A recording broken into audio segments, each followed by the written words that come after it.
Hi friends, ಎಲ್ಲ ಹೇಗಿದ್ದೀರಾ? ನೀವೆಲ್ಲ ಚೆನ್ನಾಗಿದ್ದೀರಾ ಅಂತ ನಾನು ಭಾವಿಸ್ತೀನಿ. ಹಾಗೆ ನಾವೆಲ್ಲರೂ ಚೆನ್ನಾಗಿದ್ದೀವಿ.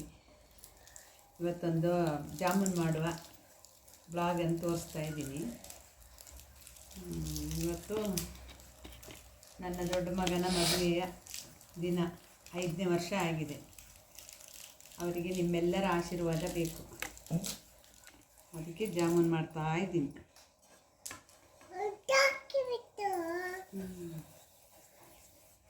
ನೋಡಿ, ಈ ಥರ ಬರ್ತಾ ಇದೆ.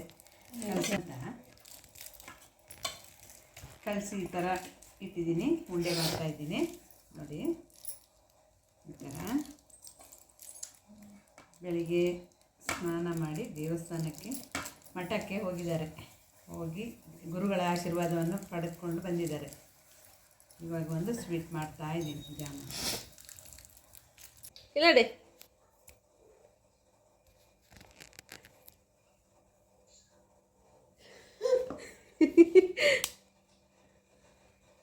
ನೋಡಿ, ಸಕ್ಕರೆ ಪಾಕ ಕುದೀತಾ ಇದೆ. 3 ಲೋಟ ಸಕ್ಕರೆಗೆ 1.5 ಲೀಟರ್ ನೀರು ಹಾಕಿ ಕುದಿಸ್ತಾ ಇದ್ದೀನಿ. ಪಾಕ ಬಂತು. ತುಂಬ ಗಟ್ಟಿ ಪಾಕ ಮಾಡಲ್ಲ, ನೀರು ಪಾಕ. ನೋಡಿ ಈ ಥರ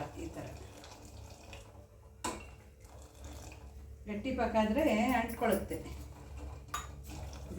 ಜಾಮೂನಿಗೆ ಅಂಟ್ಕೊಳ್ಳುತ್ತೆ ಗಟ್ಟಿ ಪಾಕ ಆದರೆ. ಹಾಗಾಗಿ ನೀರು ಪಾಕ. ಜಾಮೂನ್ ಉಂಡೆಗಳು ಇಷ್ಟು ದೊಡ್ಡ ಮಾಡಿಟ್ಟಿದ್ದೀನಿ. ನೋಡಿ ಪ್ಲೇಟಲ್ಲಿ. ಗೋಲ್ಡ್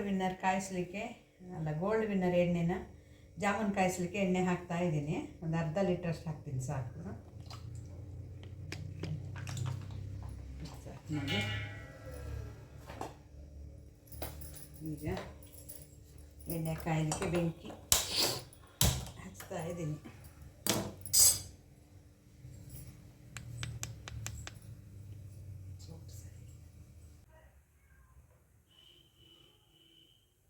ನೋಡಿ, ಉಂಡೆಗಳು ಕಾಣ್ತಿದ್ದಾವೆ. ಜಾಮೂನಿದು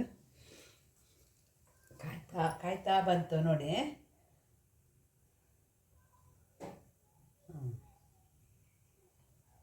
ಚಿಕ್ಕ ಚಿಕ್ಕ ಉಂಡೆ, ಅದು ದೊಡ್ಡ ಆಗ್ತದೆ. ಸ್ವಲ್ಪ ಇಷ್ಟಿಷ್ಟು ದೊಡ್ಡ ಆಗ್ತವೆ. ತೋರಿಸ್ತೀನಿ ನೋಡಿ. ಇಷ್ಟಿಷ್ಟು ದೊಡ್ಡ ಆಗುತ್ತೆ ನೋಡಿ. ಈಗ ದೊಡ್ಡ ಆಯಿತು. ದೊಡ್ಡ ಆಗ್ತಾ ಬಂತು ನೋಡಿ.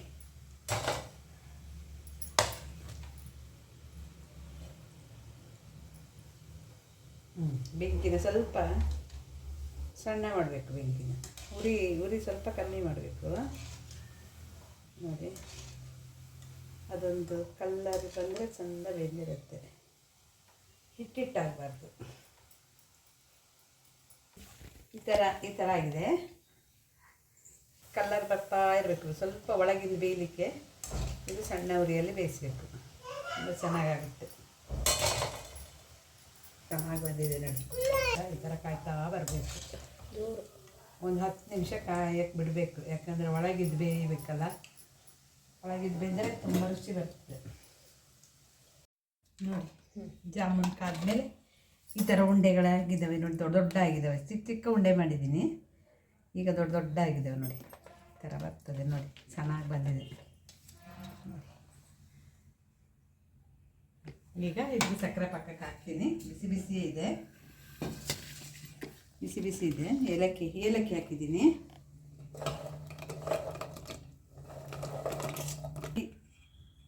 ಸಕ್ಕರೆ ಪಾಕಕ್ಕೆ ಹಾಕಿದ್ದೀನಿ. ತುಂಬ ಚೆನ್ನಾಗಾಗ್ತಿದೆ. ಇಲ್ಲಿ ನೋಡಿ, ಈಗ 10 ನಿಮಿಷ ಬಿಟ್ಟರೆ ಒಳ್ಳೆ ರುಚಿಯಾದ ಜಾಮೂನ್ ರೆಡಿ. ಹಾಗೆ ನಿಮ್ಗೆ ಇಷ್ಟವಾದರೆ ಒಂದು ಲೈಕ್ ಕೊಡಿ, ಕಮೆಂಟ್ ಮಾಡಿ. ಏನಾದರೂ ತಪ್ಪಿದರೆ ಹಾಗೆ ಬೆಲ್ ಐಕನನ್ನು ಒತ್ತಿ. ಎಲ್ಲರಿಗೂ ಧನ್ಯವಾದಗಳು.